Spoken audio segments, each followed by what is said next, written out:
வணக்கம், welcome to elementary student channel. நம்ம சேனலை இப்போ தான் நீங்கள் ஃபர்ஸ்ட் டைமாக பார்க்குறீங்க அப்படின்னா சேனலை சப்ஸ்கிரைப் பண்ணி வச்சுக்கோங்க, பெல் பட்டனை ப்ரெஸ் பண்ணி வச்சுக்கோங்க. இப்போ பாருங்க, அவள் வருவாள் என்று எனக்கு தெரியும், அவ சாப்பிடுவா என்று எனக்கு தெரியும், அவ செடிக்கு தண்ணி ஊத்துவான்னு எனக்கு தெரியும். இந்த மாதிரி ஒரு ஒரு சென்டென்ஸ்லையும் அந்த என்று வச்சு நம்ம பேசுவோம். ஓகேவா? இதே சென்டென்ஸை பாருங்க. அவள் வருவாளா என்று எனக்கு தெரியாது அப்படின்னு சொல்றோம். அவ வருவாளா என்று, இங்கதான் என்றுங்கிற வருது, இந்த சென்டென்ஸ்லயும் என்றுங்கிற வார்த்தை வருது. இப்ப என்று அப்படிங்கிறதுக்கு என்ன இங்கிலீஷ்ல நம்ம சொல்லலாம் அப்படின்னா வெதர் சொல்லலாங்க. வெதர் ஒன்று சொல்லலாம், அப்படி இல்லைன்னா தட் சொல்லலாம். ஓகேவா? ரெண்டுக்குமே அர்த்தம் என்னன்னா என்று இல்லைன்னா என்பது அப்படிங்கிற அர்த்தத்துல வரும். வெதர் அப்படின்னா என்று, தட்டுனாலும் என்று. ஓகேவா? என்பது அப்படிங்கிற அர்த்தத்துலயும் வரும். இப்ப எந்த இடத்துல என்று அப்படின்னு வந்துச்சுன்னா நம்ம வெதர் யூஸ் பண்ணணும், தட் யூஸ் பண்ணணும் அப்படிங்கிறத நம்ம இன்னைக்கு இந்த வீடியோல பார்க்க போறோம். ஓகேவா? இப்போ ஃபர்ஸ்ட் சென்டென்ஸ் பாருங்க. அவள் வருவாள் என்று எனக்கு தெரியும் அப்படின்னு சொல்றோம். இப்ப இந்த என்று வந்திருக்கு இல்லைங்களா? என்றுன்னா நம்ம என்ன யூஸ் பண்ணலாம்னு இப்ப சொன்னோம், வெதர் யூஸ் பண்ணலாம், தட் யூஸ் பண்ணலாம். இந்த இடத்துல வெதர் வருமா தட்டு வருமா அதுதான் பார்க்க போறோம். ஓகேவா? இப்ப நல்லா கவனிங்க. வெதர் எங்க யூஸ் பண்ணலாம் அப்படின்னா ரெண்டு சான்ஸ் இருக்கு. ஓகேவா? ரெண்டு சான்ஸ் இருந்தா மட்டும்தான் நம்ம வெதர் யூஸ் பண்ணணும். ரெண்டு சான்ஸ் எல்லாம் கிடையாது, இருக்கிறதே ஒரே ஒரு சான்ஸ் தான் அப்படின்னா நம்ம தட்டு தான் யூஸ் பண்ணணும். இப்ப இந்த சென்டென்ஸ்ல பாருங்க, அவ வருவாள் என்று எனக்கு தெரியும் அப்படின்னு கொடுத்துருக்கோம். அதை விட இன்னும் கொஞ்சம் நல்லா உங்களுக்கு இன்னும் நல்லா புரியுற மாதிரி சொல்லணும்னா இந்த என்றுக்கு முன்னாடி உள்ள சென்டென்ஸ் பாருங்க, ஒரு முழுமையான அர்த்தத்தை கொடுக்குதா. அவ வருவா, அவள் வருவாள். அப்ப அந்த சென்டென்ஸ் வந்து ஃபுல்ஃபில் ஆயிடுது, முழுமையாயிடுது. ஓகேவா? அங்க எதுவுமே இன்னும் சென்டென்ஸ், அதாவது எப்படி சொல்றதுங்க, அர்த்தம் கொடுக்காம தொங்கிட்டுலாம் நிக்கல, ஃபுல்ஃபில்லா தான் ஆன்சர் சென்டென்ஸ் இருக்கு. அவள் வருவாள். இந்த மாதிரி ஃபுல்ஃபில்லான சென்டென்ஸ் இருக்கும் பொழுது நீங்க தட்டை யூஸ் பண்ணிக்கோங்க. Okay, got it. இதையே அவள் வருவாளான்னு பாருங்க. அவள் வருவாளா அப்படின்னா என்ன அர்த்தம்?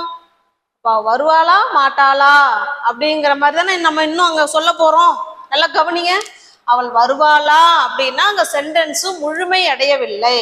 இப்போ இந்த மாதிரி முழுமை அடையாம இருக்கிற சென்டென்ஸுக்கு நீங்க வெதர் யூஸ் பண்ணிக்கோங்க. இங்கதான் வந்து ரெண்டு சான்ஸ் இருக்கு. அவ வருவாளா மாட்டாளா என்று எனக்கு தெரியாதுன்னு சொல்ல போறோம். ஆனா அந்த மாட்டாளாங்கிறது இங்க மறைஞ்சு இருக்கு, அவ்வளவுதான். அவ வருவாளா என்று எனக்கு தெரியாது அப்படின்னா என்ன அர்த்தம்? அவ வருவாளா மாட்டாளாங்கிறது எனக்கு தெரியாது. அப்ப ரெண்டு சான்ஸ் இந்த இடத்துல வருது. ஓகேவா? புரியுதுங்களா? இப்ப ரெண்டு சாய்ஸ் இருக்கு. இப்ப ரெண்டு சாய்ஸ் வர இடத்துல நீங்க வெதர் யூஸ் பண்ணுங்க. இந்த மாதிரி ஒரு சென்டென்ஸ் ஃபுல்ஃபில் ஆகுது அப்படின்னா, என்றுக்கு முன்னாடி வர சென்டென்ஸும் ஃபுல்ஃபில் ஆகுதுன்னா நீங்க தட்டு யூஸ் பண்ணிக்கோங்க. ஓகேவா? இப்ப தட்டு வெதர் நல்லா புரிஞ்சிருக்கும்னு நினைக்கிறேன். இப்ப இந்த இடத்துல தட்டு வருமா வெதர் வருமா? இந்த இடத்துல தட்டு தான் வரப்போகுது. இப்ப நல்லா கவனிங்க. அதுக்கு முன்னாடி இந்த என்றுக்கு அப்புறமா உள்ள சென்டென்ஸை ஃபர்ஸ்ட் எழுதிடும். அவள் வருவாள் என்று எனக்கு தெரியும். ஓகேவா? இப்ப எனக்கு தெரியும், என்றுக்கு அப்புறமா உள்ளது எனக்கு தெரியும். இப்பதான் அவ வருவாள்னு எனக்கு தெரியும் அப்படின்னு சொல்றோம். இது பிரசன்ட். அப்ப எனக்கு ஐ நோ, எனக்கு தெரியும். அடுத்தது என்ன ஆட் பண்ண போறோம்? தட். ஓகேவா? இப்ப தட்டுன்னா என்னங்க அர்த்தம்? என்று அப்படின்னு அர்த்தம். ஐ நோ, எனக்கு தெரியும், தட் அவள் வருவாள். இந்த சென்டென்ஸ் வருவாள். இதை நீங்க ஃபியூச்சர் டென்ஸ்ல சொல்ல போறீங்க. she will come. I know that she will come.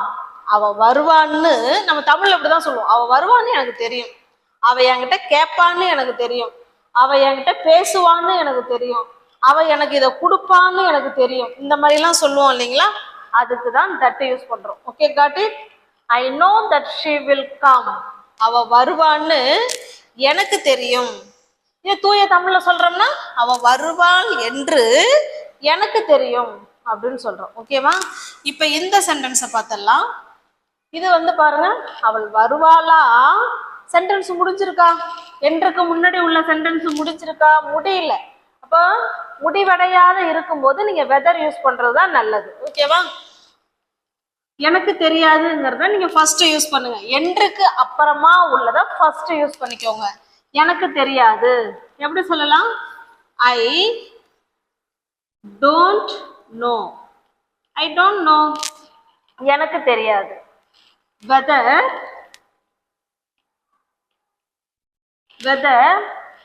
அவ வருவாளா மாட்டாளா அப்படிங்கிறது தானே.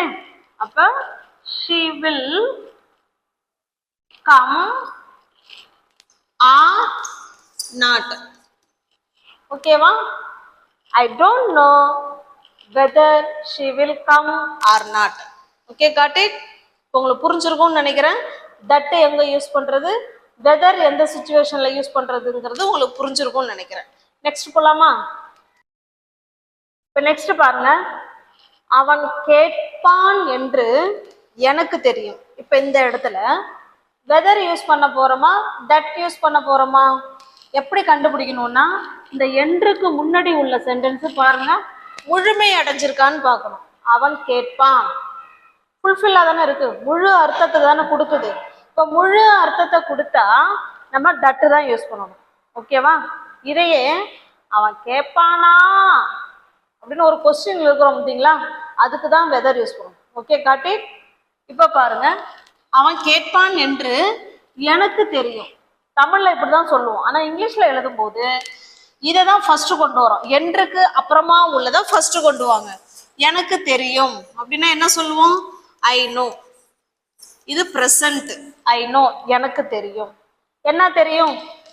தட். ரெண்டுக்கும் இடையில என்ன சேர்க்கணுங்க? தட். அவன், ஹி கேட்பான், ஹி வில் ஆஸ்க்.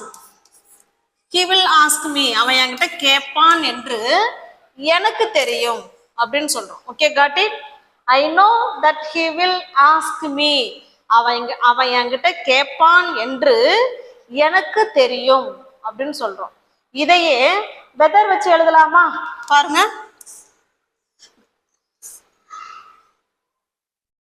வெதர் வச்சு எழுதும் போது ஐ டோன்ட் நோ போடுறோம். ஏன்னா அவன் என்கிட்ட கேட்பானா மாட்டானான்னு எனக்கு தெரியாது. அப்ப நோவுக்கு பதிலா ஐ don't no. I don't know weather he will ask me or not. ஓகேவா? இப்போ வெதர் சேர்த்தோம்னா இப்படி வரும். என்னது? அவன் என்கிட்ட கேட்பானா மாட்டானாங்கிறது எனக்கு தெரியாது அப்படின்னு சொல்றோம். ஆனா இது அப்படி இல்லை, அவன் என்கிட்ட கேட்பான்னு எனக்கு தெரியும். I know that he will ask me. Okay, got it?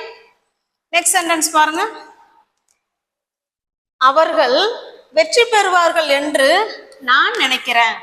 இப்ப ஏதோ ஒரு போட்டி போய்கிட்டு இருக்கும், விளையாண்டுட்டு இருப்பாங்க. அப்ப நம்ம என்ன சொல்றோம்? அவன் ஜெயிப்பான், எப்படி அவங்க ஜெயிச்சிருவாங்கன்னு நான் நினைக்கிறேன். ஏன்னா அந்த கேம் போற போக்க பார்த்தா அவங்க ஜெயிச்சிருவாங்கன்னு நான் நினைக்கிறேன் அப்படின்னு சொல்றோம். ஓகேவா? இப்ப நான் நினைக்கிறேன் அப்படிங்கிறத ஃபர்ஸ்ட் கொண்டு வாங்க. I think. ஐ திங்க் அப்படின்னா என்ன அர்த்தம்? நான் நினைக்கிறேன். இந்த இடத்துல வெதர் வருமா தட்டு வருமா? அது பாருங்க, அவர்கள் வெற்றி பெறுவார்கள். அப்ப அது ஒரு முழுமையான சென்டென்ஸ் தானே. அப்ப அந்த இடத்துல வெதரா தட்டா? தட்டு தான் வரணும். ஐ திங்க் தட் போட்டோமா. சப்ஜெக்ட் யாரு? தே. தே வில் வின், ஜெயிக்கிறது. தே வில் வின் த மேட்ச். அவங்க அந்த மேட்ச்ல ஜெயிப்பாங்க என்று நான் நம்புறேன். ஐ think that they will win the match. Okay, got it? Shall we go to the next sentence? இப்போ இதே சென்டென்ஸை நம்ம வெதர் வச்சு சொல்லலாம். எப்படி சொல்லலாம்? நான் நினைக்கல அவங்க ஜெயிப்பாங்களா மாட்டாங்களான்னு, நான் அதை பற்றிலாம் நினைக்கலன்னு சொல்லலாம். இல்லைன்னா எனக்கு தெரியாது, I don't know whether they will win the match or not. Okay, அவங்க ஜெயிப்பாங்களா மாட்டாங்களான்னு எனக்கு தெரியும். இப்போ யாராவது கேட்பாங்க, அவங்க என்ன ஜெயிச்சிருவாங்களா? தெரிலப்பா, அவங்க ஜெயிப்பாங்களா மாட்டாங்களாங்கிறது எனக்கு தெரியாது. அப்போ என்ன சொல்லலாம் பாருங்க, ஐ டோன்ட் நோ, எனக்கு தெரியாது. என்ன தெரியாது? வெதர். இது அப்படியே சொல்ல வேண்டியதான். ஹீ வில்னு போட்டேன், தே வில்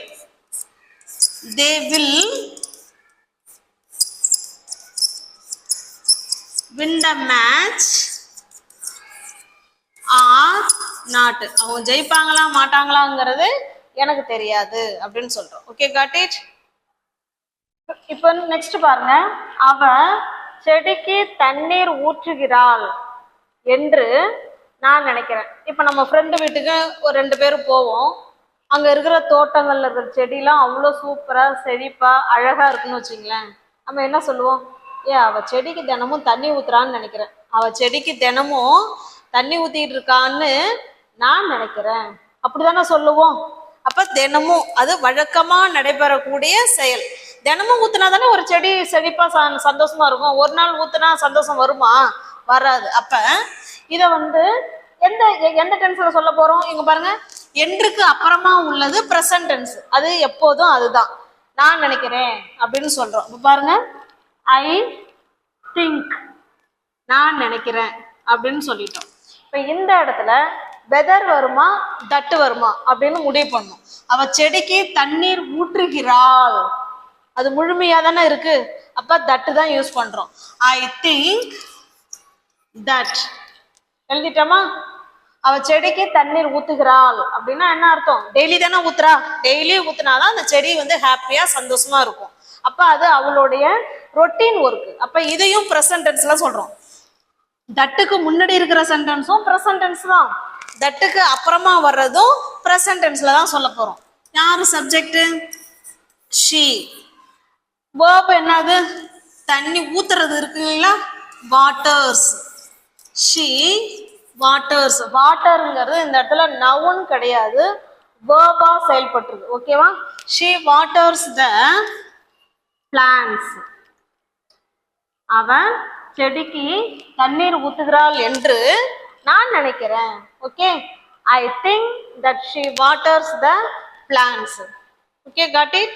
ஏன்னா இந்த இடத்துல ஐ திங்க்கு பதிலாக ஐ ஹோப் கூட சொல்லலாம். நான் நம்புறேன் அவ செடிக்கு தண்ணி ஊத்திட்டு இருக்கான்னு நான் நம்புறேன். ஓகே, இப்படியே சொல்லலாம். ஐ ஹோப் வச்சு சொல்லிக்கலாம். ஓகேவா? அப்ப தட்டுக்கு முன்னாடி இருக்கிற சென்டென்ஸும் பிரசன்ட்ல தான் இருக்கு, தட்டுக்கு அப்புறமா வந்திருக்கிற சென்டென்ஸும் பிரசன்ட் டென்ஸ்ல தான் சொல்றோம். ஓகே, இப்ப இதுல இருந்து நீங்க என்ன தெரிஞ்சுக்கிறீங்கன்னா, முந்தின சென்டென்ஸ் பாருங்க, தட்டுக்கு முன்னாடி இருக்கிற சென்டென்ஸ் பிரசன்ட் டென்ஸும் தட்டுக்கு அப்புறமா உள்ளது ஃபியூச்சர் டென்ஸ்லயும் சொல்லியிருக்கோம். ஓகேவா? புரியுதுங்களா? அப்ப தட்டுக்கு அப்புறமா இருக்கிறது ஃபியூச்சர் டென்ஸ்லயும் சொல்லலாம், பிரசன்ட் டென்ஸ்லயும் சொல்லலாம், பாஸ்ட் டென்ஸ்லயும் சொல்லலாம். இப்ப ஃபியூச்சர் டென்ஸுக்கு நிறைய சொல்லிட்டோம், அது போல பிரசன்ட் டென்ஸுக்கும் இப்ப நம்ம சொல்லிட்டோம். ஓகேவா? Next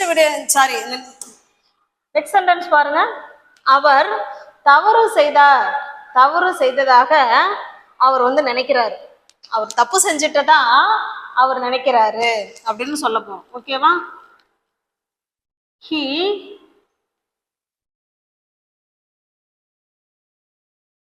thinks.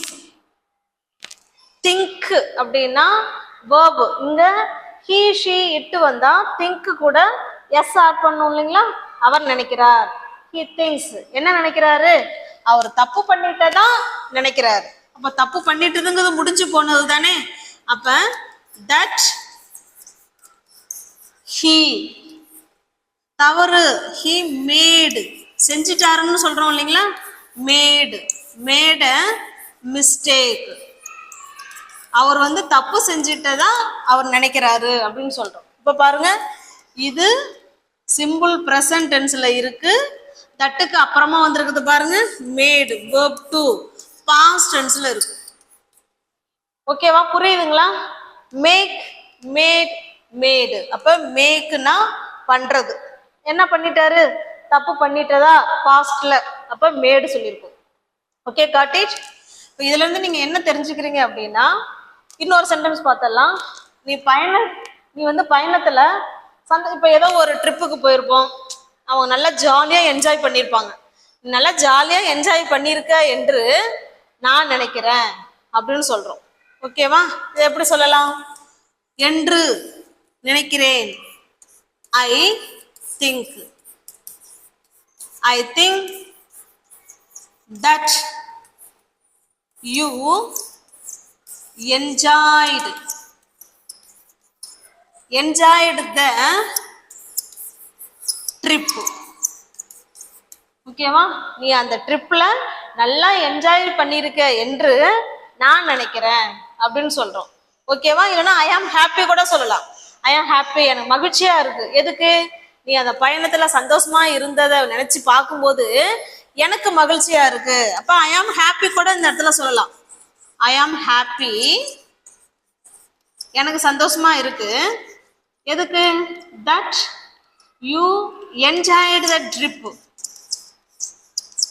நீ அந்த ட்ரிப்பை வந்து நல்லா சந்தோஷமா என்ஜாய் பண்ணதை பார்க்கும்போது எனக்கு ரொம்ப சந்தோஷமா இருக்கு அப்படின்னு சொல்றோம். ஓகே, காட்டி. இப்ப நல்லா நீங்க புரிஞ்சுக்க வேண்டியது என்ன அப்படின்னா, நல்லா கவனிங்க. வெதர்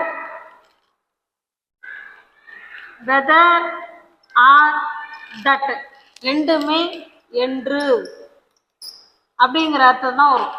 ஓகேவா, என்று இல்லை என்பது அப்படிங்கிற மீனிங்லயும் வரும். இந்த வெதருங்கிறது ரெண்டு சாய்ஸ் இருக்கும். வெதருங்கிறது ரெண்டு சாய்ஸ் இருக்கும் பொழுது நீங்க வெதர் யூஸ் பண்ணிக்கோங்க. தட்டுங்கிறது அப்படி கிடையாது. ஓகே, காட்டி. இன்னும் ஒண்ணு நல்லா நீங்க தெரிஞ்சுக்க வேண்டியது, இந்த வெதரையும் தட்டையும் எப்ப யூஸ் பண்ணலாம் அப்படின்னா, நல்லா கவனிங்க. இது மெயின் கிளாஸ், இந்த பக்கம் பாத்தீங்கன்னா that clause.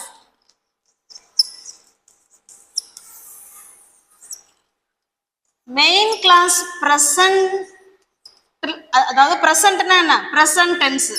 Main clause present டென்ஸ்ல இருக்கும்போது நீங்க தட் கிளாஸோட வர சென்டென்ஸ் பிரசன்ட் டென்ஸ்லயும் சொல்லலாம், பாஸ்ட் டென்ஸ்லயும் சொல்லலாம், ஃபியூச்சர்லயும் சொல்லலாம். ஓகேவா, இதை தான் நம்ம இன்னைக்கு பார்த்தோம். இதை மட்டும்தான் நம்ம இன்னைக்கு பார்த்துருக்கோம். ஓகேவா, இதுலயே இன்னும் இருக்கு. அடுத்து இன்னொரு சுச்சுவேஷன்லயும் சொல்லலாம். இதையும் பாஸ்ட் டென்ஸ்ல சொல்லலாம். இதையும் பாஸ்ட் டென்ஸ்ல சொல்லி இந்த பக்கம் வர்றதையும் பாஸ்ட் டென்ஸ்லயும் சொல்லலாம், பாஸ்ட் பெர்ஃபெக்ட் டென்ஸ்லயும் சொல்லலாம்.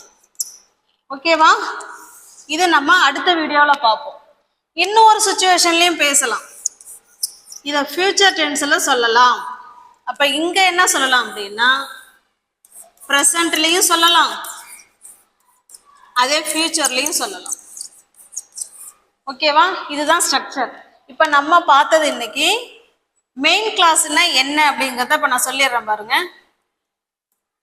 மெயின் கிளாஸ் தட் கிளாஸ்ன்னு சொல்றோம்ல, உங்களுக்கு ஈஸியா நல்லா புரியுற மாதிரி இங்க பாருங்க. மெயின் கிளாஸ் அப்படின்னா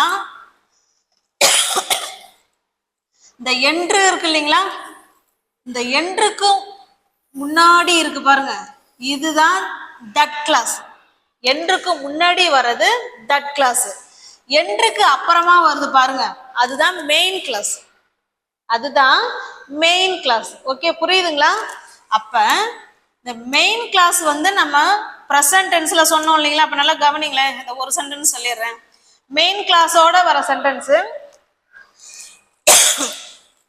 ப்ரெசன்ட் டென்ஸ்ல சொல்லியிருக்கோம்.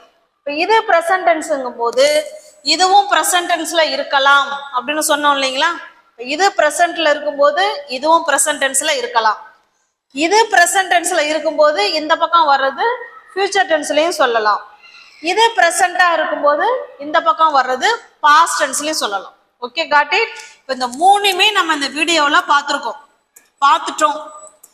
நீங்க ஒரு தடவைக்கு 2 தடவை வீடியோவை பாருங்க, உங்களுக்கு புரியும். இந்த டேபிள் காலம் முக்கியம். ஓகேவா? மெயின் கிளாஸ்ங்கிறது இந்த என்றுக்கு அப்புறமா வர சென்டென்ஸ் இருக்குங்களா, எனக்கு தெரியும், எனக்கு தெரியாது, நான் நம்புறேன், எனக்கு சந்தோஷமா இருக்கு அப்படிலாம் சொன்னோம் இல்லைங்களா, அதுதான் மெயின் கிளாஸ். அந்த மெயின் கிளாஸை ப்ரெசன்ட் டென்ஸ்ல சொல்லிட்டு என்றுக்கு முன்னாடி இருக்கிற சென்டென்ஸ் இருக்குங்களா, தட் கிளாஸ், அதை ப்ரெசன்ட்லயும் சொல்லலாம், பாஸ்ட்லயும் சொல்லலாம், ஃபியூச்சர்லயும் சொல்லலாம். நீங்க சொல்ற அந்த நிகழ்வை பொறுத்து, அந்த கான்டெக்ஸ்டை பொறுத்து தான் நீங்க ப்ரெசன்ட்ல சொல்லணுமா, பாஸ்ட்ல சொல்லணுமா, இல்ல ஃபியூச்சர்ல சொல்லணுமாங்கிறத நீங்க தான் முடிவு பண்ணிக்கணும். Okay, got it? இப்போ உங்களுக்கு இந்த வீடியோ புரிஞ்சிருக்கு அப்படின்னு நான் நம்புறேன். வீடியோ பிடிச்சிருந்தா லைக் பண்ணுங்க, கமெண்ட் பண்ணுங்க, தெரிஞ்சவங்களுடைய ஃப்ரெண்ட்ஸ் அண்ட் ஃபேமிலிக்கு ஷேர் பண்ணுங்க. அடுத்தடுத்த வீடியோவில் இவங்களை பார்க்கலாம். தேங்க்யூ.